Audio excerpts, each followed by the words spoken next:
था ना, राजा राजा होता है क्योंकि राजा को खुद के शौक पूरा करने के लिए पॉलिटिक्स में आके करप्शन नहीं करना पड़ता है, उसके पास पहले से ही सब कुछ होता है। पॉलिटिक्स में आके करप्शन वही करते हैं जिनके पास कुछ नहीं होता है, उन्होंने कुछ नहीं देखा होता है, जिनके पास ना ही जमीर होता है, ना ही जमीन होता है और ना ही जायदाद होता है। क्या बोलूं विजय थालापति के बारे में, जो कुरूर में भगदड़ मचा था, 32 लोगों की जान गई थी। उनकी फैमिली से इन्होंने कहा कि तुम्हारे पूरे जीवन भर की रेस्पॉन्सिबिलिटी मैं लेता हूं। 32 को 10 लाख का कंपनसेशन और सरकारी नौकरी दी गई। हमारे देश का जो बेस है वो फार्मर्स होते हैं।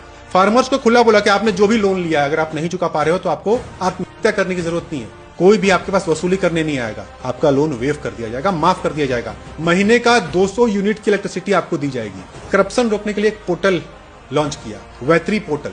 कोई भी सरकारी सर्विस है, आप जाइए वैत्री पोर्टल के थ्रू करिए। अगर कोई आपसे घूस मांगता है आप मत दीजिए, जबरदस्ती मांगता है, काम में डिले करता है तो उसे बोलिए थालापति आपका भाई है, आपका बेटा है, आपका दोस्त। जाइए उस वैत्री ऐप पे और वहां पे कंप्लेन रजिस्टर करिए। आपका कंप्लेन आप खुद वहीं पे ट्रैक कर सकते हो। एक एक्ट लॉन्च किया, राइट टू सर्विस एक्ट। अगर आपको बर्थ सर्टिफिकेट निकालना है, आपको राशन कार्ड निकालना है, वहां पे जाइए, रिक्वेस्ट करिए। हर चीज का टाइम लिमिट दिया गया है, 5 दिन, 6 दिन, 2 हफ्ता, 1 महीना। उससे ज्यादा डिले हुआ तो जो सरकारी अफसर उस पर काम कर रहा है उसके ऊपर फाइन लगाया जाएगा, उसको जवाबदारी देनी पड़ेगी। विमेन सेफ्टी के लिए 354 करोड़ का फंड अप्रूव किया। एक टीम बनाई है women safety force.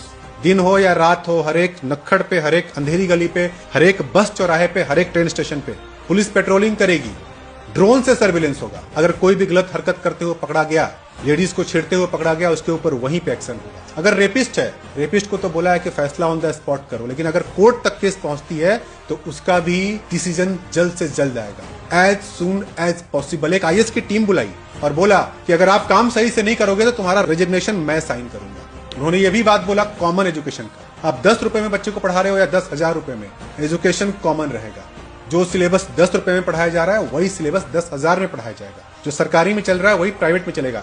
Education system में पैसा बीच में नहीं आएगा। नीट के एग्जाम्स में अगर आप 12th एग्जाम अच्छा देते हो, परसेंटेज अच्छा लाते हो, तो आप डायरेक्टली नीट में जाके एडमिशन ले सकते हो। आपको ये कोचिंग इंस्टीट्यूट में लाखों के पैसे नहीं देने, लाखों के रुपए नहीं देने। अगर कम मार्क्स आएगा तो जाओ नीट की तैयारी करो 1 साल, अगले साल देना।